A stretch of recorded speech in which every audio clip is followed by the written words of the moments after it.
নমস্কার বন্ধুরা, কেমন আছেন সবাই? আশা করি সবাই ভালো আছেন। পুরনো সে দিনের কথা ইউটিউব চ্যানেল। এই হেতমপুরের কুসুমবনী গ্রামটির কথা আমরা আজ নয়, সেই ক্লাস 5 থেকে শুনে আসছি রঞ্জনের মুখে। আচ্ছা দাঁড়ান, তার আগে একটু পরিচয়টা সেরে নিই।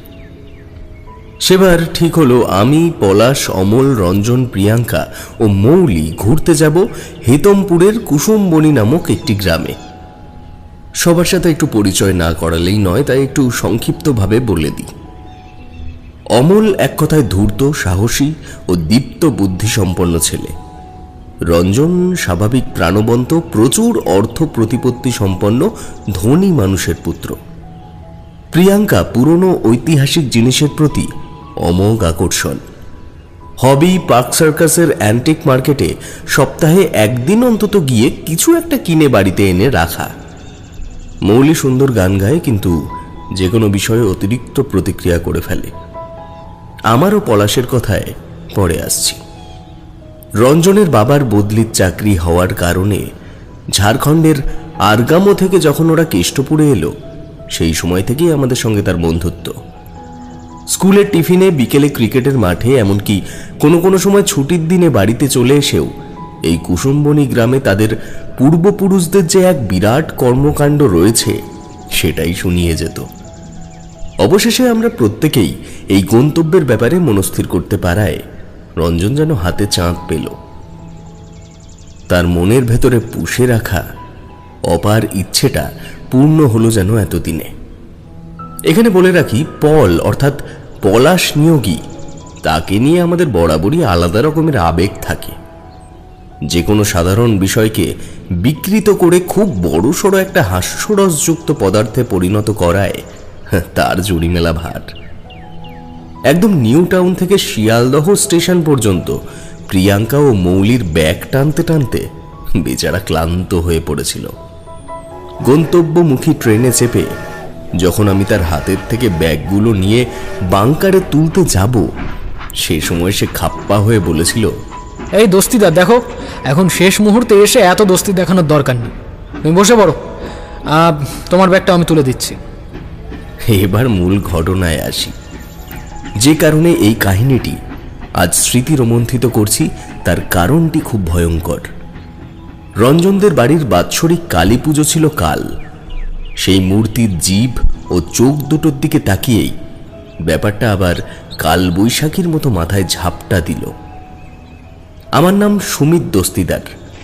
বর্তমানে কলেজের গণ্ডি পার করার পর বাবার কাপড় বিক্রির ব্যবসাটা ধরেছি। এই কাহিনীর সাথে জড়িত বাকি বন্ধুদের সাথে এখন আর প্রাত্যহিক কথাবার্তা হয় না। যে যার জীবনের জন্য মর্যাদা ও অর্থ সঞ্চয়ের স্বার্থে ব্যস্ত। প্রিয়াঙ্কার বিয়ে হয়েছে বছর 2 হয়ে গেল। মৌলি এখনো অপেক্ষা করছে ভালো একটি চাকরি পাওয়ার জন্য। একসময় এই মানুষগুলোই কলেজ ক্যান্টিনের পাশের বাবুদার চায়ের দোকানে 3টি চা 6টা করে খেত, এবং এই অস্থায়ী দোকানের পুরনো বেঞ্চিগুলোর উপরে বসেই নির্ধারিত হয়েছিল এই যাত্রাটি, যে কাহিনী এখন আপনাদের শোনাতে চলেছি। কুসুমবনী বর্ধমানের গুসকোড়ার পাশে একটি ছোট্ট গ্রাম। জনবসতি তেমন আছে বলে মনে হয় না, আর থাকলেও এই গ্রামটিকে বেষ্টিত করে রাখা ঘন জঙ্গল এমনভাবে তার ভেতরকার চলমান জীবনকে আড়াল করে দেখেছে যে দিনের বেলাতেও মনে হয় গোধূলির প্রস্তুতি নিচ্ছে সূর্যদেব। শুধুমাত্র রঞ্জনদের প্রায় 200 বছর পুরনো এই বৃদ্ধ 3তলা বাড়ির চূড়াটি মাথা তুলেছে সবার উপরে, অভিভাবকের দৃষ্টি বোলানোর জন্য। জংশন স্টেশন থেকে নেমে প্রথমে রিকশায় করে মধুপুর নামের একটি গ্রামের বটতলার মোড় থেকে গরুর গাড়িতে করে পৌঁছালাম কুসুমবনীর জমিদার বাড়িতে। বাড়ি না বলে এটিকে একটা নবাবের হাবিলি টাবিলে বললে ভুল হবে না, কারণ একদম গোড়ার থেকে ইমারতের চূড়া পর্যন্ত যে নিপুণ চিত্র বা কলকার কাজ করা হয়েছিল সেকালে, তা বুঝতে এখনো খুব একটা অসুবিধা হয় না। পলাশ হা করে বাড়িটির আপাদমস্তক নিরীক্ষণ করতে করতে বলল, মায়েরই রঞ্জন, তোর কথা শুনে যদি কুসুমবনী না আসতাম তবে হয়তো এত সুন্দর একটা জায়গা জীবন থেকে বাদ হয়ে যেত রে। এ ভাই ধন্যবাদ তোকে। হ্যাঁ, বিশ্বাস কর আমি আরো মুগ্ধ। আহা, কি জায়গা মাইরি। বাকিরাও সমবেতভাবে সহমত প্রকাশ করল এবং ঠিক পলাশের মতন করেই অবাক হয়ে চেয়ে রইল বাড়িটির দিকে। কেবল অমলের কমপ্লিমেন্ট সকলের চেয়ে আলাদা। সে বলল, এই পুরো বাড়িটাকে তোদের সুন্দর লাগছে? খেয়াল করে দেখেছিস সেখানকার নেটওয়ার্কের অবস্থা? আর তাছাড়া এই জঙ্গলে ঘেরা স্যাঁতস্যাঁতে বাড়িটার মধ্যে আমরা কেবল এই কজন। বিপদ আপদ হলে কোথায় যাব বল দেখি? রঞ্জন মুখ চেপে একটা মৃদু হাসি হাসল, তারপর অমলের কাঁধে হাত রেখে বলল, এই পরিকল্পনা আমার আজকের নয় বন্ধু। এখানে ভজুয়া ও তার স্ত্রী থাকে বাড়ির দেখাশোনার জন্য। তোদের কাছে ব্যাপারটা গোপনে রেখেছি সারপ্রাইজ দেবো বলে। ভেবেছিলাম একটা ভয় দেখাবো, কিন্তু তোরা আগে থেকেই ভয় পেয়ে গেছিস যখন, আর লুকিয়ে লাভ নেই। আয় ভেতরে আয়। এমন সময় লক্ষ্য করলাম খিড়কির দরজার দিক থেকে একজন বছর 50-এর মোটা সোটা লোক গামছা দিয়ে মুখ মুছতে মুছতে বেরিয়ে আসছে। তার চোখ উজ্জ্বল এবং মোটা গোপের তলার থেকে উকি মারছে সাদা দুধের মতো চকচকে দাঁত। তার দৃষ্টি আমাদের সবার দিকেই ঘুরল ঠিকই, তবে রঞ্জনের দিকে গিয়ে একেবারে আটকে গেল। বিস্মিত কণ্ঠে বলল, আরে বাবা রঞ্জন, কত বড় হয়ে গেছিস তুই বাবা। সেই ছোটবেলায় কত নিয়ে ঘুরে বেড়িয়েছি তোকে। দাদা বাবু মানে তোমার বাবা বলতো, শোন ভজুয়া, যখন আমরা থাকবো না তুই দেখাশোনা করবি আমার ছেলের। তোর কাছে আমাদের থেকে বেশি ভালো থাকেও। সেই রঞ্জন তুই। হ্যাঁ ভজুয়া, আমাদের খুব খিদে পেয়েছে, কিছু খাওয়ার ব্যবস্থা হয়েছে কি? আর তোমার স্ত্রী কোথায়? ভজুয়া ব্যস্ত হয়ে প্রিয়াঙ্কা ও মৌলির ব্যাগ হাতে তুলে নিয়ে বলল, এই দেখেছো, আমি তো কথায় কথায় তোমাদের বাইরেই দাঁড় করিয়ে রেখেছি। হ্যাঁ আয় রঞ্জন বাবা, আয় ভেতরে আয়। তোমরা এসো। বাসন্তী, দেখো ওরা চলে এসেছে। দেখো তো রঞ্জনকে চিনতে পারো কিনা। বলে সে মোটা সোটা থাম বিশিষ্ট ভগ্নপ্রায় বারান্দা পেরিয়ে অন্দরমহলে প্রবেশ করল। আমরাও তার পিছু নিলাম। বাড়ির ভেতরকার পরিবেশ বাইরের মতো দুর্দশাগ্রস্ত নয়। ভজুয়া এবং তার স্ত্রীর কর্মনিপুণতা ও নিষ্ঠার পরিচয় পাওয়া যায় এই অন্দরমহল দেখলে। বৃহৎ বৈঠক ঘরের মাঝের থেকে উঠে গেছে দোতলায় যাওয়ার প্রশস্ত কাঠের সিঁড়ি, এবং নিচের তলায় এই বসার জায়গাকেই কেন্দ্র করে দুই পাশে দুটি দুটি করে মোট 4টি ঘর। তাদের মধ্যে 3টি দরজা বন্ধ এবং একটি মাত্র খোলা দরজার ভেতর থেকে ভেসে আসছে শিলনোড়ায় মশলা পেশার শব্দ। পরক্ষণে সেখান থেকে একজন মধ্যবয়স্ক মহিলা কোমরে আঁচল গুছতে গুছতে হাসি মুখে বেরিয়ে এলো। বলল, কেমন আছো তোমরা সবাই? খাবার দাবার পুরো তৈরি হয়ে এসেছে, তোমরা চট করে স্নানটা সেরে নাও, আমি এদিকটা শেষ করি। ওরে বাসন্তী, এদিকে আগে দেখো, আমাদের বড়বাবুর ছেলে রঞ্জন কত বড়টি হয়ে গেছে। তোমার এই ছেলের গল্পই তো করতাম। যেখানে আমি যেতাম সেখানেই ওকে যেতে দিতেই হবে। রঞ্জন আমাদের দিকে তাকিয়ে অপ্রস্তুতভাবে হাসল। যদিও ওর এই পারিবারিক ইতিহাসের পেছনে আমাদের কোনো উৎসাহ নেই, তবুও মৌলি বলল, তবে রঞ্জনের ছোটবেলার গল্প কিন্তু আজ শুনবো আপনার কাছে। আগে একটু বাড়িটা ঘুরে দেখি। এই অত বড় বাড়ি এখন ঘুরতে হবে না, আমরা তো 6-7 দিন থাকবো, এত তাড়া কিসের? যদি খুব ভুল না করি রান্নাঘরে বোধহয় হয়ে আসা মুরগির ঝোলের উপরে গরম মশলা পড়ল। কি গন্ধ! আমরা সবাই হো হো করে হেসে উঠলাম। ভজুয়া মৌলির কৌতূহলে খুব খুশি হয়েছে, তা ওর কথা শোনার পরেই তার মুখে প্রকাশিত হলো।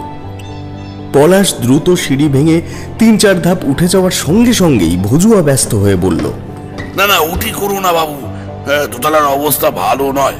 উপরের ঘরগুলোর থেকে পলেস্তারা খসে খসে পড়তে শুরু করেছে। আজ প্রায় বছর 2 হয়ে গেল।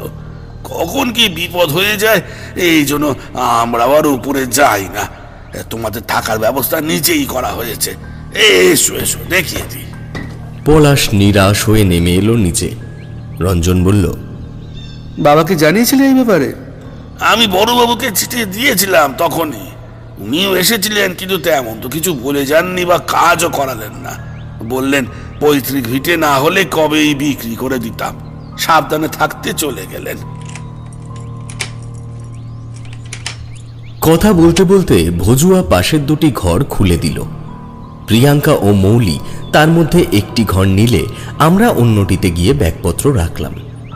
পলাশ ওর ফোন হাতে নিয়ে ব্যস্ত হয়ে পড়েছে ছবি তোলায়।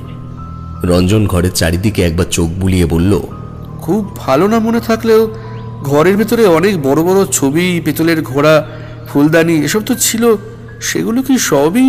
কথা শেষ হওয়ার আগেই ভজুয়া বলল, হ্যাঁ বাবা, প্রায় 50 বারের বেশি ডাকাতি হয়ে গেছে এই বাড়িতে। কতবার প্রায় মরতে মরতে বেঁচে গেছি দুজন, কিছুই তেমন আর রক্ষা করতে পারিনি বাড়ির। এখন এই বিশাল পুরনো বাড়িটাই বুড়ো বুড়ির সমাধি হবে, সেই অপেক্ষাতেই আছি। আমি প্রশ্ন করলাম, আচ্ছা তুমি কি কাজ করো? কাজ বলতে বড়বাবু মাসে 500 টাকা করে পাঠিয়ে দেয়, আর গ্রামের মোড়ল অতীশ মুখার্জির বাড়িতে গরু ছাগল দেখাশোনা করি। তার থেকে যা উপার্জন হয় তাতেই চলে যায় টুকটাক। যাক, তোমরা স্নান দান করে নাও, খাবার হয়েই গেছে। বলে ভজুয়া চলে গেল। অমল ব্যাগের থেকে গামছা বের করে কাঁধে রেখে বলল, আচ্ছা রঞ্জন, এই ভজুয়া বিশ্বাসী লোক তো ভাই? আমার জন্মের আগের থেকে এই বাড়িতে রয়েছে। শুনেছি প্রথমে জঙ্গল পরিষ্কারের কাজ করত, ঠাকুরদাও তখন বেঁচে ছিল। তিনি মারা যাওয়ার পরে বাবার খাস চামচা হলো ভজুয়া। আর যাই হোক, পরপর 3টে প্রজন্ম দেখছে সে। অবিশ্বাসের কোনো জায়গা থাকে কি আর? তোর বাবার এত বিষয় সম্পত্তি ছেড়ে হঠাৎ চাকরি করতে গেল কেন বলতো? এইটাই তো তোদের কতবার বোঝাতে গেছি, বলতে গেছি, শুনিসনি তোরা। এই প্রশ্নটা যে আমার মনেও জাগেনি তা নয়, অনেক চাপাচাপির পর বাবা একদিন আমায় সবটা বললেন। সেই কারণেই এই কুসুমবনিতে আসা। অমল ভ্রুকুটি করে বলল, কি বলল তোর বাবা? পলাশ মোবাইলটা পকেটে ঢুকিয়ে প্রাচীন কোমর সমান উঁচু পালঙ্কের এক কোণে এসে বসল। বুঝলাম তার কানও রঞ্জনের কথাই ছিল। রঞ্জন বলল, দরজাটা দিয়ে আয় তো সুমিত। এমন প্রস্তাবে অবাক হলেও ঘরের প্রকাণ্ড দুপাল্লার দরজাটি টেনে খিল তুলে দিয়ে আগের জায়গায় এসে দাঁড়ালাম। রঞ্জন আমাদের প্রত্যেকের চোখে একবার চোখ বুলিয়ে নিয়ে বলতে শুরু করলো, সেদিন রাত্রে খাওয়া দাওয়ার শেষে আমি যখন বাবাকে বললাম, বাবা ফার্স্ট ইয়ার পরীক্ষা শেষে একটা 15 দিনের ছুটি আছে, ভাবছি বন্ধু বান্ধবদের সাথে একবার আমাদের কুসুমবনির বাড়ির থেকে ঘুরে আসবো। আচ্ছা, আর কি ঘোরার জায়গা নেই দেশে? হ্যাঁ তা আছে, তবে ওই বাড়িতে আমার শৈশব কেটেছে, মন থেকে খুব ইচ্ছে করে ওখানে যেতে, তাই ভাবছি। শৈশব ওখানে আমারও কেটেছে, কিন্তু আমি তো এত বড় সম্পত্তি থাকা সত্ত্বেও সেখানে ফিরে যেতে চাইনে। বা শুনেছিস কখনো আমার মুখে ওই জায়গার নাম? এই কথাটাই তো জানতে চাই আমি বাবা, তুমি কেন এই বাড়িতে যেতে দিতে চাও না? ওই বাড়িতে অভিশাপ আছে। তখন তুমি খুব ছোট, যখন তোমার ঠাকুরদা মারা যায়। চলে যাওয়ার আগে উনি একটি গুপ্ত সংকেতের কথা বলে গিয়েছিলেন আমায়, কিন্তু আমি করে ফেলি চরম ভুল। সে ব্যাপারে আমার কিছু বন্ধুর সাথে আলোচনা করে তার কিছুদিন পর থেকেই বাড়িতে বিভিন্ন রকম উপদ্রব ঘটতে শুরু করে। প্রথমে তোমার মা এবং তারপর আমি একটি নারীর ছায়া মূর্তি কখনো ওপরের তলার বারান্দায়, কখনো খিড়কির দরজায় বাইরের বাঁধানো উঠোনের উপরে হাঁটা চলা করতে দেখি। বাড়িতে হুমকি চিঠি আসতে শুরু করে দিনের পর দিন। ওভাবে নির্বান্ধ পুরীতে পড়ে থাকার চেয়ে দলিল দস্তাবেজ নিয়ে শহরের দিকে চলে আসাটাই উপযুক্ত সিদ্ধান্ত ছিল সেই সময়। আর আমার চাকরি তো হওয়ারই ছিল আমার যোগ্যতার নিরিখে, তবে সরকারি পর্যবেক্ষক পদেই যে নির্বাচিত হব সেটা জানতাম না। যাক, এই কারণেই তোমায় ওদিকে যেতে বারণ করি। সব দিয়ে যাব তোমায়, ভালো দাম পেলে বেচে দিও ওই সম্পত্তিটা। তুই বেচতে পারছো না কেন? পৈতৃক ভিটের টান তো একটা থাকেই, আর তাছাড়াও এই বিষয়ে মাথায় আনলেই ওই গুপ্ত সংকেতের কথাটা মনে পড়ে যায়। কষ্ট হয়, এই কারণেই কষ্ট হয় যে বাবার জানিয়ে যাওয়া একটা মাত্র কথার মূল উদ্ধার করার সাধ্য দিয়ে আমার হলো না। কি সেই সংকেত বাবা? বাবা কোনো উত্তর না দিয়ে চেয়ার থেকে উঠে পড়ল। এমন সময় দরজার বাইরে থেকে প্রিয়াঙ্কার কণ্ঠস্বর ভেসে এলো, কিরে, আমাদের থেকেও তো বেশি সময় তোদের লাগছে, এসে দেখ খাওয়া দাওয়ার কি ব্যবস্থা। আমি দরজা খুলে প্রিয়াঙ্কা ও মৌলিকে ঘরের ভেতরে ঢুকিয়ে নিলাম। ওদিকে অমল রঞ্জনকে প্রশ্ন করল, তার মানে তোর বাবা জানে না আমরা এখানে এসেছি? বাবা জানে আমরা ওর বাবা জানে আমরা গ্রামের বাড়িতে এসেছি। প্রিয়াঙ্কার মুখে সম্পূর্ণ অপ্রত্যাশিত এই কথাটি শুনে আমরা বিস্মিত হয়ে তার দিকে চাইলাম। ওর সাথে যে রঞ্জনের একটা আত্মার সম্পর্ক আছে সেই আঁচ আমরা আগেই পেয়েছিলাম, তবে তারা দুজন মিলে এভাবে আমাদের ঘোল খাইয়ে দেবে সেটা গুণাক্ষরেও টের পায়নি। প্রিয়াঙ্কা আরও বলল, আমার বাড়িতে কিন্তু সত্যিটাই জানে। দেখ, তোদের নিয়ে তো কোনো অসুবিধে নেই, কিন্তু মৌলির বাড়ি থেকে তো ছাড়তো না এটা না বললে। আমার বাড়িতে যাবে শুনেই ওর বাবা মা একটাও প্রশ্ন করেনি। তবে এখানে যে কারণে এসেছি সেটা না উদ্ধার করা পর্যন্ত কিন্তু ছাড়বো না, এটাই আমাদের সংকল্প হোক, এই আশাই রাখবো তোদের কাছে। আশা করি রঞ্জন তোদের সবটাই বলে দিয়েছে। রঞ্জন প্রিয়াঙ্কার দিকে তাকিয়ে ইতিবাচক মাথা নাড়ল। অমল বলল, এতদিনের জীবনে আমার সব থেকে ভালো কাজ কোনটা জানিস? আমরা সবাই অবাক হয়ে চেয়ে রয়েছি দেখে সে বলল, তোদের সঙ্গে বন্ধুত্ব করা। এমন অ্যাডভেঞ্চার প্রিয় মানুষ অনেক হয়, কিন্তু ঘটনাস্থলে এসে এভাবে চমকে দেওয়ার মতো ক্ষমতা আর কজনের থাকে? সংকেত বা ধাঁধাটা আছে তো? রঞ্জন ওর ব্যাগের থেকে একটা ছোট্ট পেতলের ঘটি বের করে অমলের হাতে দিল। আমরা সবাই ঝুঁকে পড়লাম সেদিকে। বলল, এইটা আমার মায়ের কৃতিত্ব, সে পেছন থেকে আমায় সাপোর্ট করেছে ব্যাপারটা, নইলে বাবার আলমারি খুলে এই জিনিসটা উদ্ধার করা আমার পক্ষে সম্ভব হতো না। কিন্তু এতদিন যাবৎ সে অনেকবার জিনিসটি খুঁটিয়ে খুঁটিয়ে দেখেছে, কিন্তু কিছু উদ্ধার করতে পারেনি। হ্যাঁ, আমার অবস্থাও তাই। এখন তোরাই ভরসা। আমার বিশ্বাস কিছু না কিছু একটা বের হবেই এতগুলো মাথা থেকে। অমল আমাদের মধ্যে সব থেকে চতুর ছেলে বলেই আমরা মন থেকে বিশ্বাস করতাম, তাই সহজাতভাবেই সবার চোখ পড়ল তার দিকে। সে পেতলের ঘটিটা চোখের সামনে তুলে একবার 360 ডিগ্রি ঘুরিয়ে আবার বিপরীত দিকে ফিরিয়ে নিল। খুব সাধারণ একটি তরলের পাত্র ছাড়া অন্য কিছু ভাবার কোনো কারণ পেলাম না। অমল বলল, এটা দিয়ে কি বুঝবো বলতো? কিছুই তো। চলে এসো সকলে, আসন করে দিয়েছি। তখন আর আমরা কজন স্নান করলাম না, মোটামুটি চোখে মুখে জল দিয়ে খেতে চলে এলাম। গরম গরম লুচি ও বন মুরগির কারি দিয়ে গলা অব্দি খেয়েও যেন স্বাদ মিটল না কারোরই। কেবল মৌলি 5টা লুচি খাওয়ার পর হার মানল। আপাত রহস্যময় মানসিক অবস্থার মধ্যে এমন মধ্যাহ্ন ভোজ যেন এই যাত্রাটাকে সুসম্পন্ন করল। খাওয়া দাওয়া সেরে আমরা পুনরায় একই ঘরে সঙ্গবদ্ধ হলাম।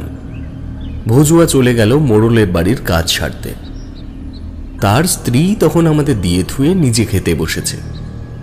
পলাশ হাতে ঘটিটা তুলে নিয়ে বলল, অনেকক্ষণ ধরে একটা কথা ভাবছি, বলবো? কি কথা? পলাশ সেটিকে ডান হাতে এগিয়ে ধরে বলল, এই জিনিসটি সাধারণত থাকে ঠাকুর ঘরে। আমার মনে হয় সেখানে গেলে যদি কিছু পাওয়া যায়। মন্দ বলিসনি ভাই, তবে ঠাকুর ঘর যদি দোতলায় হয় তবে তো যাওয়া নিষেধ। আমি বললাম, আমার ধারণা আগেকার দিনে পুজো আর্চার জন্য আলাদা মন্দির করা হতো, বাড়িতে ঠাকুর ঘর থাকার তো কথা নয়। ঠিকই বলেছিস সুমিত, আমাদের বাড়ির পুজো হতো গড়ের জঙ্গলের মন্দিরে। ততদূর পর্যন্ত আমাদের সম্পত্তির দাগ আছে। বাবা বলে, সীমানায় মন্দির প্রতিষ্ঠা করলে আমরা সবটাই নজর না রাখতে পারলেও ঈশ্বর রাখবেন। ওখানে পুজো দেওয়ার জন্য একজন কুলপুরোহিত আছেন, আজও প্রতিদিন নিয়ম করে পুজো হয়। যাওয়া যায় সেখানে? কেন নয়, তবে যাওয়ার উপায়টা একটু জেনে নিতে হবে। সেই ছোটবেলায় গেছি।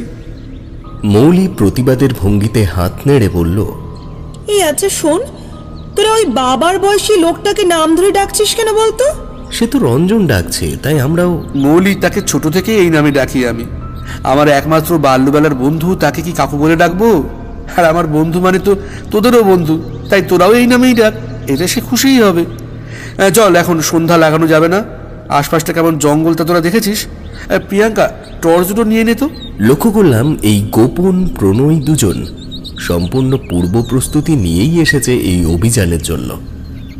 প্রিয়াঙ্কা ওর ঘরে গিয়ে দুটো বিদেশি লেজার টর্চ নিয়ে এলো, আর এদিকে রঞ্জন তার ব্যাগের থেকে একটা ছোট্ট ছুরি বের করে ওর কোমরে গুজে নিল। পলাশ বলল, ছুরি কি হবে? এই দিকটায় শিয়ালের উপদ্রবের কথা বাবার মুখে অনেক শুনেছি। লাঠি সোটায় কাজ না হলে এটা কাজে লাগতে পারে। সত্যি অতি সামান্য সরঞ্জাম হলেও এই ছোট ছোট প্রস্তুতিগুলি মনের মধ্যে আবেগের চোরা ঢেউ হয়ে আছাড় খাচ্ছিল। রান্নাঘরের সামনে গিয়ে রঞ্জন ভোজু আর স্ত্রীকে মন্দিরে যাওয়ার সবথেকে সোজা পথটি জানতে চাওয়ায় সে বলল, কিন্তু ওদিকে কি ওই ভর দুপুরে যাওয়াটা ঠিক হবে? রাস্তাটা তো পুরোটাই জঙ্গল। অসুবিধা হবে না, আমরা এতজন আছি, ভয় কি? বেশ, তবে যাও, কিন্তু সন্ধ্যার আগে কিন্তু ফিরে এসো। এই বাড়ির পেছন থেকে সোজা চলে যাবে মিনিট 10 মতন, তারপর দেখবে একটা ছোট্ট পুকুর আছে। ওখানে জঙ্গলটা আরোই ঘন। আমরাও গেছি প্রায় ওই 3 মাস হয়ে গেছে। ওই পুকুরের উল্টো পাশেই একটা মোটা শিশু গাছের তলায় মন্দির। শুনেছি যখন এই বাড়ি ভর্তি লোক ছিল তখন রঞ্জনের ঠাকুমা নাকি রোজ দুপুরবেলায় গিয়ে পুজো দিয়ে আসতো। উনি চলে যাওয়ার পর থেকে ত্রিলোচন পুরুতি সব করতেন। তখন সে বামুনের বয়স ছিল মোটে 19। তবে তার বাবা মারা যাওয়ায় ওই কুলপুরোহিত হিসেবে তার ছেলেকেই রাখা হয়। এখনো উনি দেখাশোনা করেন। ধন্যবাদ, আমরা তবে আসছি। হ্যাঁ, একটু ঘুরে। আমরা দ্রুত বেরিয়ে পড়লাম মন্দিরের উদ্দেশ্যে। বিশাল বাড়ির ডান দিকের গা বরাবর পেছন দিকটায় পৌঁছে দেখি বুক সমান উঁচু একটি কুয়োকে কেন্দ্র করে জমেছে হলদে স্বর্ণলতার বাড়বাড়ন্ত।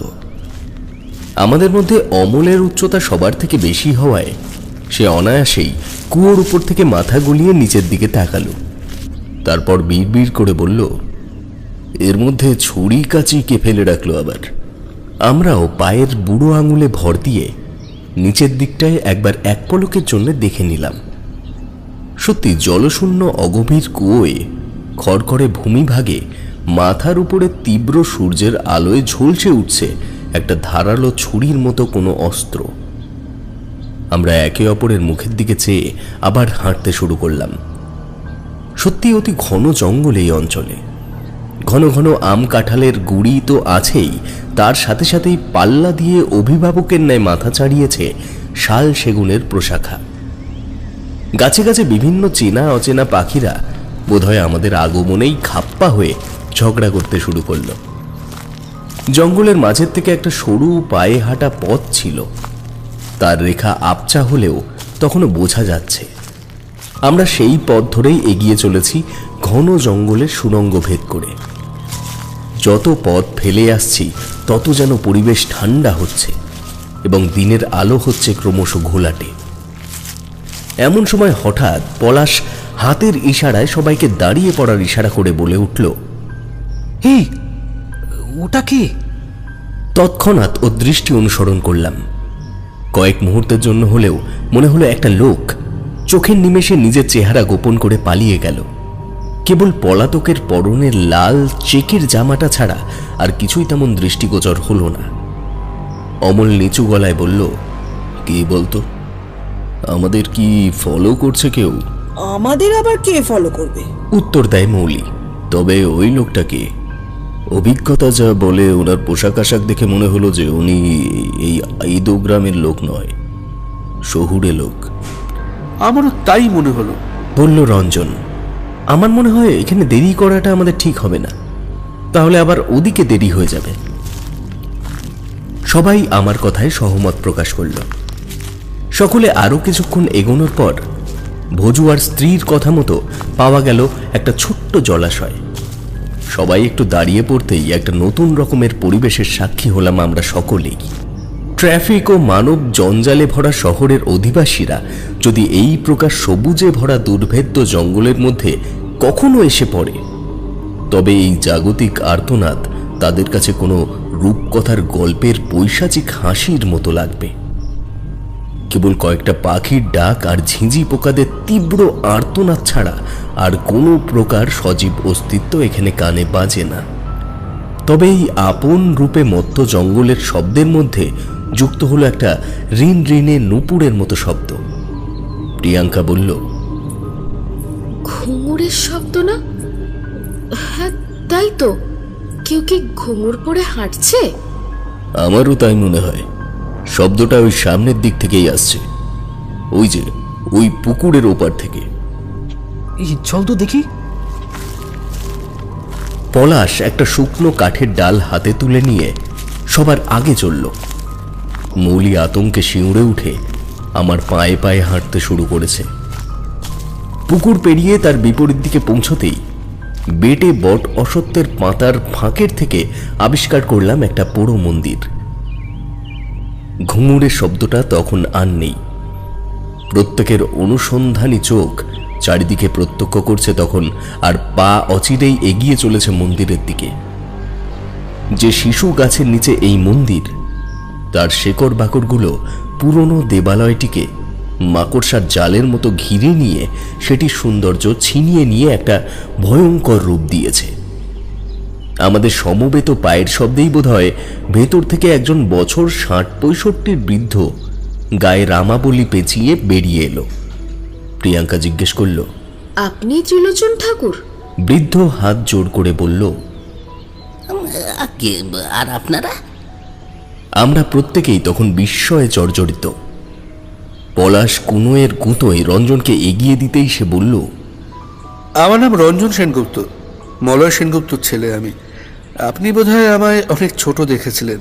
বৃদ্ধ পুরোহিত আবেগে গলে পড়ে বলল, সে কি, আমাদের কর্তাবাবু ছেলে তুমি? এত বড় হয়ে গেছ? হ্যাঁ, আমি সেই। এতদিন পরে এখানে আসার একটা বিশেষ কারণও আছে। এমন সময় অমল নিজের ডান পা দিয়ে রঞ্জিতের পায়ে চাপ দিয়ে প্রসঙ্গ পরিবর্তন করতে ইঙ্গিত করল। মানে ওই একটু ঘুরে যাই সবাইকে নিয়ে। আয় তোরা ভেতরে আয় দেখি। সেই ছোটবেলায় কয়েকবার এসেছিলাম এখানে মায়ের সাথে। রঞ্জিতের কাঁচা অভিনয়টা দেখে ওর মাথায় একটা চাপড় মারার ইচ্ছে হচ্ছিল, কিন্তু অনেক কষ্টে নিজেকে আটকে নিলাম। ত্রিলোচন পুরোহিত হাসি মুখে আমাদের আপ্যায়ন করলেন ভেতরে। বাইরের থেকে ভেতরটা অন্ধকারাচ্ছন্ন মনে হলেও ভেতরে কিন্তু দুটি প্রদীপের আলোয় স্পষ্টই বোঝা যাচ্ছে সবকিছু। কিছু কিছু দেবদেবী আছেন যাদের দেখলে মুগ্ধ হয়ে কেবল চেয়ে থাকতে হয়, আবার কিছু কিছু এমনও আছেন যাদের দর্শনে বুকের ভেতরটা হিম হয়ে যায়। দু হাত আপনা থেকেই তালু স্পর্শ করে মাথা ঝুঁকিয়ে দেয় তার সামনে। এই যুগ যুগ পুরনো কালী মূর্তিটিও ঠিক তেমনই ভয়ঙ্কর চাহনি নিয়ে দাঁড়িয়ে আছেন মন্দির কক্ষের ঠিক কেন্দ্রে। অমল প্রশ্ন করল, এই মন্দিরে কি বাড়ির পুজো ছাড়াও বারোয়ারি পুজো হতো? পুরোহিত বললে, হ্যাঁ হতো তো। গ্রামের সকল মানুষ শ্যামা পূজার সময় টানা 3 দিন এই মন্দির প্রাঙ্গণেই থাকতো। বড় কর্তার বাবার বন্ধুরা ছিলেন সব জমিদার শ্রেণীর। আমিও তখন তোমাদের বয়সী।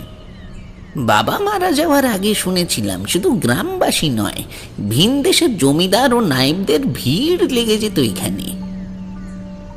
পাছে চোর ডাকাত পরে, তাই এই সকল খবর গোপন রাখা হতো। কি করে বুঝলে বাবা? বুঝলাম বলতে অনুমান করলাম। এখনকার সময় আর মন্দিরের একদম মাঝ বরাবর মূর্তি প্রতিষ্ঠা করা হয় না।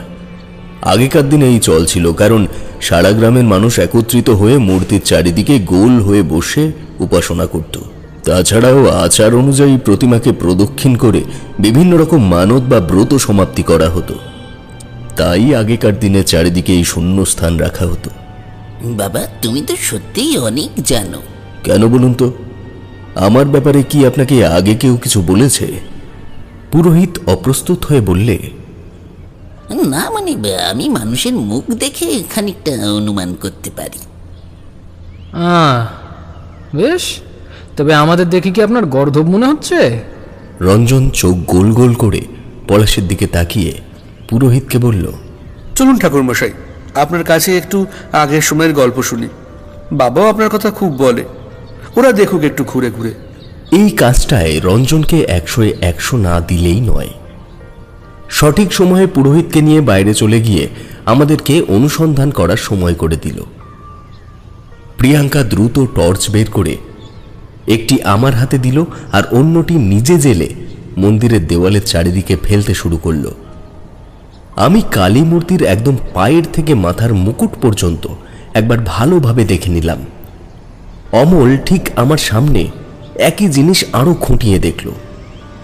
মৌলি ও পলাশ মেঝের চারিদিকে জোরে জোরে পা ফেলে বোঝার চেষ্টা করলো মেঝের কোনো অংশ ফাঁপা আছে কিনা, কিন্তু টানা 15 মিনিট এই অবিশ্রান্ত চেষ্টা চালিয়ে যাওয়ার পরও তেমন কিছু আবিষ্কার করা গেল না, কেবল একটি জিনিস ছাড়া।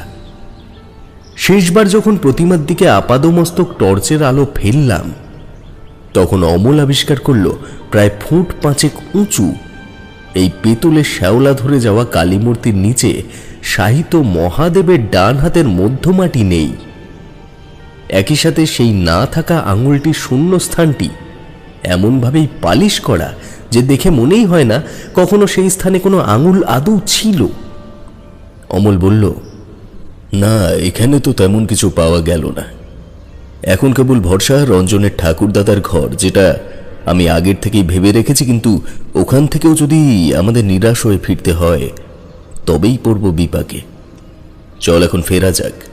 অজান্তেই অমলকে আমরা এই ইনভেস্টিগেশন দলের দলপতি মেনে নিয়েছি, কারণ আগেই বলেছি আমাদের মধ্যে সব থেকে বিচক্ষণ ও ধূর্ত হলো এই ছেলেটি। কলেজ মাঠেও এই ছেলেটির পরামর্শেই আমরা বিভিন্ন একান্নবর্তী কর্মসূচি করে থাকি, তাই এখানেও তার বিকল্প হলো না। সকলে মন্দিরের বাইরে বেরিয়ে এসে দেখলাম রঞ্জন খানিক তফাতে পুরোহিতের সঙ্গে দাঁড়িয়ে কথা বলছে। আমাদের দেখতে পেয়ে সে এগিয়ে এলো, বলল, বাবা কি দেখলি এতক্ষণ ধরে? জবাব দিল পলাশ, আরে সত্যি কি সুন্দর প্রতিমাটি! হ্যাঁ, ভালো করে দেখলে চোখ সরানো যায় না। পুরোহিত হাসি মুখে বলল, কথাটা ভুল বলনি, শুধু মায়ের রূপটাই মৃন্ময়ী নয়, ডাকাতের উপদ্রবে মানুষ এদিক আর না ঘেঁষলেও এখনো মাঠের শ্রমিক ও চাষিরা সকালবেলা এই মন্দিরের সামনে দিয়ে গেলে আগে প্রণাম করে কিছুক্ষণ বসে, আমার সাথে গল্প করে, তারপর যায়। তারা বলে মায়ের আশিসে তাদের উন্নতির কথা। মা এখনো সম্পূর্ণরূপে জাগ্রত এই সেনগুপ্তদের মন্দিরে। তোমরা চাইলে মায়ের কাছে কিছু চেয়ে দেখো। কে কি চাইলো জানি না, তবে পুরোহিতের কথায় প্রত্যেকেই চোখ বুজে ঠোঁটে বিড়বিড় করলাম। তারপর সেখান থেকে বিদায় নিয়ে আমরা ফেরার পথ ধরলাম। রাস্তায় ভজুয়ার সঙ্গে দেখা হয়ে গেল। আমাদের দেখে সে বলল, তোমাদের দেরি হচ্ছে দেখেই তো একটু এগিয়ে যাচ্ছিলাম দাদা বাবুরা। এই এলাকা সন্ধ্যার পরে একদম ভালো নয়, এখনো মাঝে মধ্যেই শেয়ালে মানুষ টেনে নিয়ে যায়, তাই খুব সাবধান সকলে। তোমাদের কিছু হয়ে গেলে আমরা দুজন কি মুখ দেখাবো বলো? কথাটা ঠিক, গুপ্তধন উদ্ধার করতে হবে ঠিকই, কিন্তু এই সফরে যদি কাউর কোনো রকম ক্ষতি হয়ে যায় তবে সমস্ত মিথ্যের জাল ছিঁড়ে যাবে রঞ্জনের বাবার সামনে, এবং একই সাথে আমরা কেউই আর একত্রিত হয়ে বাইরে বেরোতে পারবো না ভবিষ্যতে কোনো দিনও। আমরা ভজুয়ার কথায় রা না কেটে ফিরে এলাম বাড়িতে। সন্ধ্যায় এই বাড়ির রূপ যে কি ভয়ানক হয়েছে তা প্রকাশ করার মতো চিন্তা শক্তি আমার নেই। কেবল বলবো, এই প্রাণী দুটির এলেম আছে যে জনহীন জঙ্গলের ভেতরে নিজেদের নুনদাতার সম্পত্তি জখের মতো আগলে রেখেছে। সন্ধ্যায় গরম চায়ের সাথে বিস্কুট ও রুটি দিয়ে টিফিন সারার পর অমল ভজুয়াকে জিজ্ঞেস করল, রঞ্জনের ঠাকুরদা কি দোতলায় থাকতেন? না, মানে আমার অভিজ্ঞতা যা বলে বয়সকালে মানুষ সিঁড়ি ভাঙাটিকে এড়িয়েই চলে। তুমি ঠিকই বলেছ, ওই ঘরটিতে উনি থাকতেন। তখন রঞ্জনের বাবার বয়স ও আমি প্রায় সমবয়সী ছিলাম যখন সেনগুপ্ত মশাই আমায় কাজে নেন। তবে সম্পর্কে খাতিরে একই বয়সী হলেও কর্মক্ষেত্রে রঞ্জনের বাবা আমার বড় কর্তার জায়গাতেই ছিল এবং আছেন। তবে তোমরাই বলো, সে যদি আমাকে বন্ধুর মতো ভালো নাই বাসতো তবে কি আর এত বড় সম্পত্তির ভার আমার কাঁধে ফেলে রাখতো? তারপর বাসন্তীর সাথে আমার বিয়েও উনি নিজে দাঁড়িয়ে থেকে দেন। তখন কিন্তু সেনগুপ্ত মশাই আর বেঁচে নেই। সে কি ডাকাতি উপদ্রব শুরু হলো বাড়িতে। তার মাস কয়েক পরেই ওনারা চলে গেলেন ছোট রঞ্জনকে নিয়ে। এই কাহিনী আমাদের জানা হলেও প্রত্যক্ষদর্শীর মুখ থেকে শুনে সত্যি গায়ে যেন একটু কাঁটা দিল। এই পরিবেশটি এমনই যে যে কোনো সাধারণ ঘটনার অলৌকিক প্রেক্ষাপটকে চোখের সামনে ভাসিয়ে তুলতে পারে। অমল উঠে দাঁড়িয়ে বলল, রঞ্জন, তোর ঠাকুরদার ঘরটি খোল তো একবার দেখি। কি দেখবে বাবা, ও ঘর তো নোংরা হয়ে পড়ে আছে, আমরা কেউ ব্যবহার করিনি কোনোদিনও। বড় কর্তার মানে রঞ্জনের বাবার হুকুম আছে সে ঘরে যেন কেউ প্রবেশ না করে। এতবার যখন ডাকাত পড়েছে তখন তেনারা নিশ্চয়ই ঢুকেছিলেন। হ্যাঁ, তাকে আর আটকাতে পেরেছি। তবে শেষবাবু যখন এই কথা বলে গেছিলেন তারপর থেকে আর আমরা ঢুকিনি, ডাকতেও রাখিনি তেমন কিছু আর কোনো ঘরে। দেওয়ালের ছবিগুলো পর্যন্ত চুরি গেছে, হয়তো তোমরা দেখেছো। কিন্তু তোমরা বলছো যখন আমি খুলে দিচ্ছি ঘরটা, তবে প্রতিজ্ঞা করো যেন কেউ না জানতে পারে। আমরা প্রত্যেকে রঞ্জনের দিকে আত্মবিশ্বাসের দৃষ্টি ফেললাম। সে ভজুয়াকে বলল, তুমি আমাদের ওপর পূর্ণ আস্থা রাখতে পারো ভজুয়া। এই কুসুম বনির একটা কথাও এই গ্রামের বাইরে যাবে না। এই মুহূর্তে রান্নাঘর থেকে গরম তেলে কিছু ছাড়ার শব্দ এলো। ভজুয়া ধুতির খুঁট থেকে একটা চাবির গোছা বের করে একটি জং ধরে যাওয়া চাবি তার মধ্যে থেকে বেছে নিয়ে তালার দিকে এগিয়ে যেতেই বাড়ির পেছন থেকে একটা আত্মকরুণ সুর ভেসে এলো। ভজুয়া দৌড়ে গিয়ে দোতলায় যাওয়ার সিঁড়ির পেছন থেকে একটা চকচকে তলোয়ার তুলে এনে আদেশের ভঙ্গিতে বলল, সবাই ঘরে ঢুকে যাও দাদাবাবু, নিশ্চয়ই ডাকাত এসেছে। রঞ্জন চোয়াল শক্ত করে এগিয়ে এলো, কোমর থেকে তার ছোড়াটা বের করে বলল, ভজুয়া, আমার বাড়িতে ডাকাত পড়লে নিশ্চয়ই আমি চুপ করে বসে থাকবো না। বলেই এক ছুটে সে বাইরে বেরিয়ে গেল। আমরাও গেলাম তার পেছন পেছন। অমল টর্চ জেলে রঞ্জনকে এড়িয়ে আগে চলে গেল। বাড়ির পেছনে পৌঁছে দেখলাম সেখানকার কোমর সমান আগাছার জঙ্গলগুলি তখনও শান্ত হতে পারেনি। অর্থাৎ এখানে কেউ ছিল যে আমাদের পদশব্দে পালিয়ে গেছে। পলাশ বলল, বুঝলি, নিশ্চয়ই আমাদের কেউ ফলো করছে। এবারে ওই গুপ্ত সংকেত বা গুপ্তধনের ব্যাপারটা অন্য কেউ জানতে পেরেছে। চল ঘরে ফিরে চল। কেউ আবডাল থেকে আক্রমণ করলে আমরা এই মুহূর্তে কিছুই করতে পারবো না। আর শত্রু মনস্ক যদি হয় তাহলে তাদের কাছে এখন কোন অস্ত্র আছে তা জানা আমাদের পক্ষে সম্ভব নয়। ভজুয়া ততক্ষণে আমাদের আশপাশটায় খুঁজতে শুরু করেছে। অমলের কথা তার কানে যেতেই বলল, হ্যাঁ দাদাবাবু, তোমরা ঘরে ফিরে যাও। জানি তোমাদের রক্ত এখন গরম, কিন্তু ডাকাতের মতি তোমরা জানো না, তারা মানুষ নয়। চাবিটা দাও ওই ঘরের। এমন একটা ঘটনার পরেও অমলকে চাবি চাইতে দেখে একটু অবাক হলো ভজুয়া। তারপর বলল, সে ঘরের সামনেই পড়ে আছে চাবি দাদাবাবু। আমরা সবাই ফিরে এলাম নির্দিষ্ট ঘরের সামনে। রঞ্জন একটা নিঃশ্বাস ছেড়ে বলল, এই খবর তো অন্য কারোর জানার নয়, আমার মনে হয় ডাকাতি হবে। ডাকাত কি কোনোদিনও শহুরে চেক শার্ট পরে থাকে? নাকি এরকম ফাঁকা জায়গায় আমরা গুটি কয়েক লোক রয়েছি বলে বাড়ির পেছনে এসে লুকিয়ে বসে থাকি? আশা করি কোনোটাই নয়। আমি নিশ্চিত কেউ আমাদের ফলো করছে। আমরা ছাড়াও এখানে কিছু এমন মানুষ আছে যারা শিক্ষিত এবং শক্তিশালী। বলে অমল ঘরের তালা খুলে দরজার পাল্লা ঠেলে দিল। বহুদিনের বন্ধ থাকা বিশাল কাঠের পাল্লা দুটি একটা বিকট শব্দ তুলে বেশ ধুলো ছড়াতে ছড়াতে সম্পূর্ণ উন্মুক্ত হলো। আমরা নাক চেপে ভেতরে ঢুকলাম। আসবাব বলতে কেবল একটি মস্ত খাট আর একটি কাঁচ ভাঙা ড্রেসিং টেবিল। এত বড় ঘরটির বাকি সবকিছুই ডাকাতের ঝুলিতে ঢুকেছে ভেবে কষ্ট হলো মনে। তবে একই সাথে এটাও মাথায় এলো যে এই ঘরের থেকে মনে হয় না কিছু পাওয়া যাবে। আর পলাশ বলল, এই ঘরে আসাটাই বোধহয় বেকার হলো, তো কিছুই নেই এখানে। সেটা এখনই নির্ধারণ করা ঠিক হবে না। চলো আমরা সবাই মিলে একটু খুঁজি। এটুকু মনে রাখিস, রঞ্জনের বাবা যখন শেষবার এসেও ভজুয়াকে বলে গেছে এই ঘরের দরজা না খুলতে, অর্থাৎ এখানে নিশ্চয়ই কিছু আছে। কিন্তু এখানে আছে কি অমল? কড়িকাঠ থেকে শুরু করে বিছানার মেঝে, ওই ড্রেসিং টেবিল, কিচ্ছু বাদ দেওয়া যাবে না। লেগে পড়ো সবাই। আমরা সময় না নষ্ট করে এক এক করে সব খুঁটিয়ে দেখতে শুরু করলাম।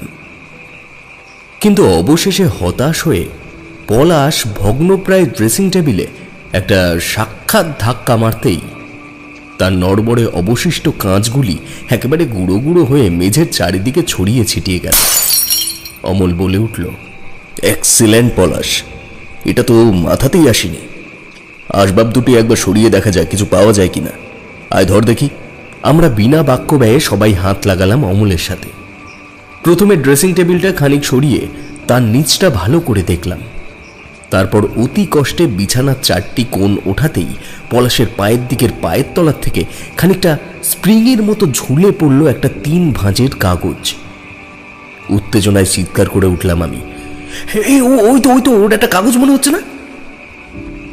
সবাই সেদিকে কিছুক্ষণ বিস্মিত হয়ে চেয়ে থাকার পর বাকি কোণগুলি নামিয়ে দিয়ে সেদিকের অংশটি আরও একটু উঁচু করলাম আমি, রঞ্জন ও পলাশ। অমল তলার থেকে সযত্নেই কাগজটি বের করে হাতের ইশারায় কোণটা নামিয়ে দিতে বলল।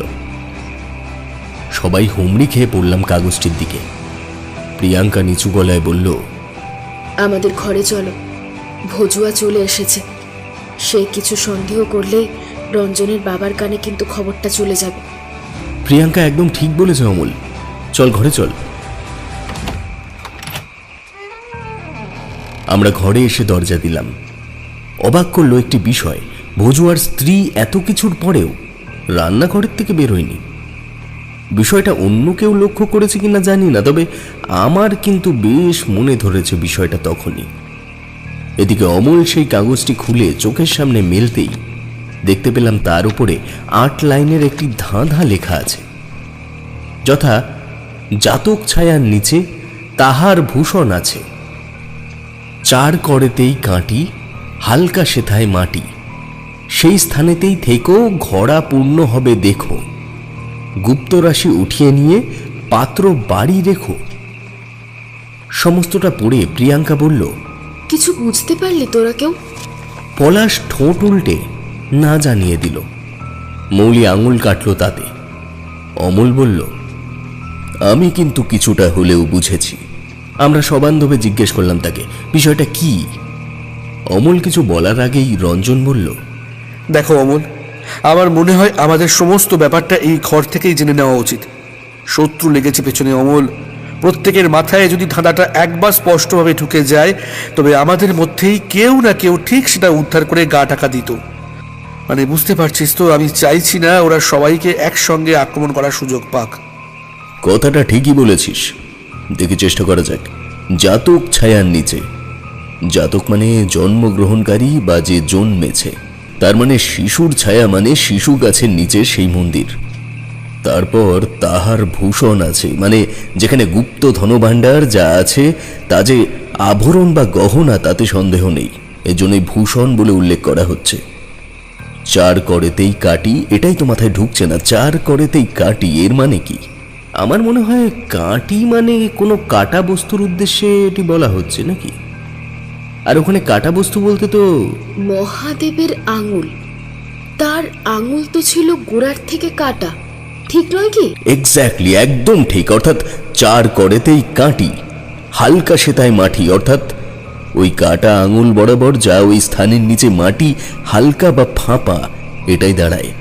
হতেই পারে, কারণ আমরা সারা ঘরে জোরে জোরে পা ফেলে হেঁটে দেখেছি, কিন্তু মূর্তির নিচে মাটি যদি ফাঁপা হয় তবে তো এখনো পর্যন্ত আমাদের কাছে প্রমাণিত নয়। আচ্ছা, তারপর কি আছে জানো?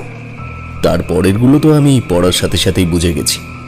সেই স্থানেতেই থেকেও ঘড়া পূর্ণ হবে দেখো, গুপ্ত রাশি উঠিয়ে নিয়ে পাত্র বাড়ি রেখো, মানে ওখানেই গর্ত করতে হবে, তারপর কোনোভাবে ঘড়া অর্থাৎ রঞ্জনের বাবাকে দিয়ে যাওয়া ওই ঘটিটা পূর্ণ হবে, যেটাকে ঘড়া অর্থাৎ বড় কলসির সাথে সম্বোধিত করা হয়েছে। তারপর গুপ্তধন উঠিয়ে নিয়ে অর্থাৎ গুপ্ত রাশি উঠিয়ে নিয়ে পাত্র বাড়ি রেখো। এই বাড়ি মানে কিন্তু কোনো ঘর বাড়ি নয়, তবে এই বাড়ির অর্থ জল, মানে গুপ্ত ভাণ্ডার তুলে নিয়ে কলসিটা সেখানে রেখে দিতে বলা হচ্ছে। যদিও তার কারণ স্পিরিচুয়াল হতে পারে, বা তোর দাদুর আত্মার শান্তির জন্যেও সে চাইতে পারে। পুরোটা জানার পর আমাদের প্রত্যেকের ভেতরে একটা আলাদা উত্তেজনা কাজ করতে লাগলো। ভজুয়া ততক্ষণ বাড়ির চারিদিকে ঘুরে ঘুরে ডাকাত দলের জন্য অপেক্ষা করছিল। অবশেষে কিছু না পেয়ে ফিরে এসে সে তলোয়ার শান দিতে বসেছে। দরজা খুলতেই সে বলল, খাবার হয়ে গেছে দাদাবাবু, তোমরা খেয়ে নাও। ঠিক তখনই সেই ঘুঙুর বাঁধা পায়ের শব্দে আমাদের কান সজাগ হয়ে উঠল। কেউ যেন দৌড়ে পালিয়ে গেল বাড়ির বারান্দা থেকে জঙ্গলের দিকে। ভজুয়া বলল, কেউ বা কারা আপনাদের পিছনে লেগেছে দাদাবাবু, নইলে এতদিন এইসব উপদ্রব হয়নি। বড় কর্তাকে একবার টেলিফোন করে সবটা জানাও। এই ঘুঙুর পায়ে দেওয়া মানুষটাকে এত খুঁজেও দেখতে পেলুম না। রঞ্জন ভজুয়ার সামনের থেকে তলোয়ার তুলে নিয়ে বলল, তোমায় খুঁজতে হবে না, আজ এসবের শেষ থেকে ছাড়বো ভজুয়া। এই পায়ে ঘুঙুর বাঁধা নারী মূর্তি আমার মা বাবাকেও এখান থেকে ভয় দেখিয়ে তাড়িয়েছিল, আজ আমাদেরও একইভাবে বিব্রত করতে চাইছে। এর একদিন কি আমার একদিন আজ। বলেই রঞ্জন তলোয়ার নিয়ে দিল ছুট বাড়ির বারান্দা পেরিয়ে। আমরা জানি আমাদের গন্তব্য বা সংকল্প কি, ঠিক তার সাথে এটাও জানি যদি কোনো বাধা বিপত্তি এখানে এসে পড়ে তবে রঞ্জনকে সামলানো মোটেই সহজ কাজ হবে না। কারণ এখানে শুধু গুপ্তধন প্রাপ্তি নয়, একটা পারিবারিক রোষও কাজ করছে তার মধ্যে। আমরা যে যার মতো ছুটলাম তার পেছন পেছন। ঘুঙুরের শব্দ হচ্ছে জঙ্গলের মধ্যে, কোথায় এটা জানা যাচ্ছে না। তবে সেই শব্দের উৎসধারী নারী এক জায়গায় স্থির নয়, সে ছোটাছুটি করছে নিজের অস্তিত্বের সঠিক হদিশ না দেওয়ার কারণে। অমল বলল, সবাই দাঁড়িয়ে যা, একবার মন দিয়ে শুনি। আমরা দাঁড়িয়ে গেলাম। নিস্তব্ধ রাত্রে একটা মশার শব্দও অনেক জোরে শুনতে পাওয়া যায়। ঠিক তেমনি ঘুঙুরধারী মানুষটির সন্তর্পণে স্থান পরিবর্তনের শব্দও সতর্কিত কানে সজোরে এসে ধাক্কা দিল। অমল ছুটে গিয়ে লাফ দিয়ে পড়ল ডান দিকের জঙ্গলের ওপর। সাথে সাথে একটি পুরুষ কণ্ঠ কানে ভেসে এলো, ছেড়ে দাও, ছেড়ে দাও, ছেড়ে দাও বাবা, ছেড়ে দাও, আমি পুরোহিত ত্রিলোচন, দয়া করে ছেড়ে দাও আমায়, ছেড়ে দাও, ছেড়ে দাও বাবা, ছেড়ে দাও। এগিয়ে গিয়ে দেখি সত্যি শাড়ি ও ধাতব অলংকার পরে পায়ে ঘুঙুর বেঁধে বিপর্যস্ত অবস্থায় পড়ে আছে সেনগুপ্ত বাড়ির মন্দিরের কুলপুরোহিত ত্রিলোচন ঠাকুর। রঞ্জন তলোয়ার উঁচিয়ে তার দিকে গিয়ে বলল, তার মানে আপনি এর আগে আমার মা বাবাকে ভয় দেখিয়েছিলেন, এখন এসেছেন আমাদের তাড়াতে। নেমখরম, কেন কেন কি ক্ষতি করা হয়েছে আপনার? মেরো না, আমি ছোট করতে মেরো না। মানুষ মাত্রই অর্থের কাঙাল। তোমার বাবার মুখের থেকেই কানা ঘুষো ছড়িয়ে গেছিল যে এই মন্দিরে নাকি গুপ্তধন আছে, যার হদিশ আছে একটা ঘটির মধ্যে। সেটি আছে আবার তোমার বাবার কাছেই। তাই ডাকাত দলের সাথে হাত করে তাদের ভয় দেখাতে শুরু করেছিলাম ঠিকই, তবে কোনোদিনও তাদের হত্যা করার কথা মাথায় আনিনি। সারা বাড়িতে বেশ কয়েকবার ডাকাতি পড়ে যাওয়ার পরও যখন ঘটি পাওয়া গেল না তখন হাল ছেড়ে দিয়ে আবার ভক্তি ভরে পুজো আর্চায় ফিরে আসি। তবে আজ বুঝতে পারছি, যখন তুমি আমার সাথে কথা বলছিলে এবং বাকিরা মন্দিরের ভিতরে অনেক সময় ধরে কি খুঁজছিল, তখনই বুঝলাম তোমরা ঠিকই সেই গুপ্তধনের সন্ধানে এসেছো। মাথায় এলো আবার তোমাদের ভয় দেখিয়ে কয়েকটা লোকজন পাঠাবো বাড়িতে দেখার জন্য যে কোনো ঘটির মতো পাত্র তোমরা এনেছো কিনা। কিন্তু কোনো এক অদৃশ্য শক্তি ও বাড়িতে আর কাউকে ঢুকতে দিচ্ছে না, জানি না কি ব্যাপার। এই প্রিয়াঙ্কা কোথায়? আমরা চমকে উঠে পেছনে তাকালাম। প্রিয়াঙ্কা আমাদের মধ্যে নেই। হটকারিতায় এটা লক্ষ্য করিনি আমরা। রঞ্জন চিৎকার করে উঠল, প্রিয়াঙ্কা, প্রিয়াঙ্কা কোথায় তুই? সে কি একা একাই চলে গেল মন্দিরে? হতেই পারে, কারণ আমাদের মধ্যে এটাই কথা হয়েছিল যে আমরা সবাই কোথাও আটকে পড়ব না। এতে আমাদের শত্রু দল কাজ হাসিল করে বেরিয়ে যেতে পারে সহজেই। দেওয়ালে কান দিয়ে কেউ শুনেছে সব, তাতে কোনো সন্দেহ নেই। পায়ের শব্দ আমি বহুবার পেয়েছি। হতে পারে তারা এই পুরোহিতের লোক। না না, আমার লোক নয়, আমার লোক নয়। না তেমন এনাকে নিয়ে চল তো সাথে, পরে দেখছি ব্যাপারটা। আর কেউ আমরা ডাকবো না। যদি কেউ আড়াল থেকে আমাদের লক্ষ্য করেও থাকে, সে যেন না বুঝতে পারে আমরা আবার ছত্রভঙ্গ হয়ে পড়েছি। সবাই নিঃশব্দে মন্দির প্রাঙ্গণে চল। অক্ষরে অক্ষরে পালন করলাম অমলের কথা। নিজেদের কার্য হাসিলের কথা মাথায় রেখে প্রিয় বান্ধবীর হঠাৎ হারিয়ে যাওয়ার অস্থিরতাটা দমিয়ে রাখা মোটেই সহজ কাজ নয়। কিন্তু সেদিন যা দেখলাম তা থেকে শিক্ষা নেব না হতাশায় ভুগব, সেই ব্যাপারে এখনো মনস্থির করতে পারিনি। দেখি প্রিয়াঙ্কা হাতে একটি পিস্তল নিয়ে মন্দিরের ভাঙা পোটের উপরে বসে রয়েছে। মন্দির ঘরের ভেতরে জ্বলজ্বল করছে দুটি চার্জার লাইট। পেছনে দুটি শক্তিশালী পালোয়ান লোক হাতে শাবল ও ফলা নিয়ে দাঁড়িয়ে আমাদের দিকে স্থির দৃষ্টিতে তাকিয়ে আছে। তাদের একজনের পরনের জামা আমাদের আগেই পরিচিত। সেই লাল চেক শার্ট পরা পলাতক লোকটি যে এটাই, তা অনুমান করা শক্ত নয়। প্রিয়াঙ্কার মুখে একটা চাপা কৌতুক মিশ্রিত সাফল্যের হাসি। সে বলল, জানতাম নিজেদের মধ্যে একটা দল না বাঁধলে এই ধাঁধার সমাধান সম্ভব নয়।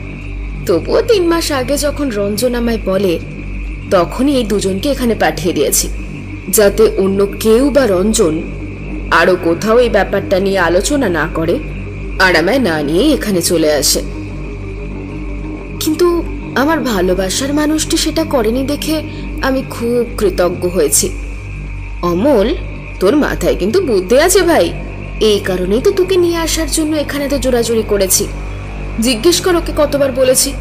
যা, আর তোদের লাগবে না, বাকিটা আমি করে নেব, যা। রঞ্জন নিজের সমস্ত শক্তি হারিয়ে শরীর ছেড়ে দিয়ে বসে পড়ল মাটির ওপর। বলল, প্রিয়াঙ্কা তুই? কেন বিশ্বাস হচ্ছে না, তাই না? না হওয়াটাই স্বাভাবিক। এই বাড়ি ঘর, বাবা মা, বিধি নিষেধ, এগুলো মানতে মানতে না আমি একেবারে ঝাঁঝরা হয়ে গেছি। এবার নিজের সাম্রাজ্য বানাবো নিজেই, আর নিজেই হব নিজের মালিক। তোদের মতো এরকম ছাপোষা বন্ধুদের সাথে কত কষ্ট করে মিশি তোদের কোনো ধারণাই নেই। চিন্তা করিস না, চিন্তা করিস না, তোরাও বিলাসিতার ভাগ পাবি, তবে মালিক হব আমি। আমার অ্যান্টিক স্মাগলারদের সাথে হাত আছে, মাল কালকেই বিক্রি হয়ে যাবে। এই ব্যবসা টুকটাক আমি আগের থেকেই করি। অবাক হয়ে কেবল প্রিয়াঙ্কার কথাগুলি শুনলাম। এই তাহলে তার অ্যান্টিক জিনিসের প্রতি ভালোবাসার কারণ? এত কাছের একজন মানুষ সম্পূর্ণ বিপরীত মনস্ক হয়ে তৈরি ছিল, আমরা বুঝতেও পারিনি। অমল একটু এগিয়ে যেতেই প্রিয়াঙ্কা নৃশংসের মতো চালিয়ে দিল তার ডান পায়ের পাতায় গুলি। যন্ত্রণার আর্তনাদে ফেটে পড়ল চারিদিক। রঞ্জন আক্রোশে চিৎকার করে উঠল, প্রিয়াঙ্কা! এই যে কিছু কিছু মানুষ থেকে থেকে বীরপুরুষ হয়ে উঠতে চায়, এটাতেই বাঁধে অশান্তি। তোরা এখান থেকে চলে যা, নয়তো এখানে চুপচাপ দাঁড়িয়ে থাক। বেশি চালাকি করতে গেলে না সবাইকে শেষ করে দিতে আমার এক মুহূর্ত লাগবে না। এই শালা ভজুয়া আর ওর স্ত্রী না বহুত ঝামেলায় ফেললো। প্রথমে খবর পেলাম এখানে কেউ থাকতো না, হয়তো মালগুলো টপকে গেছে।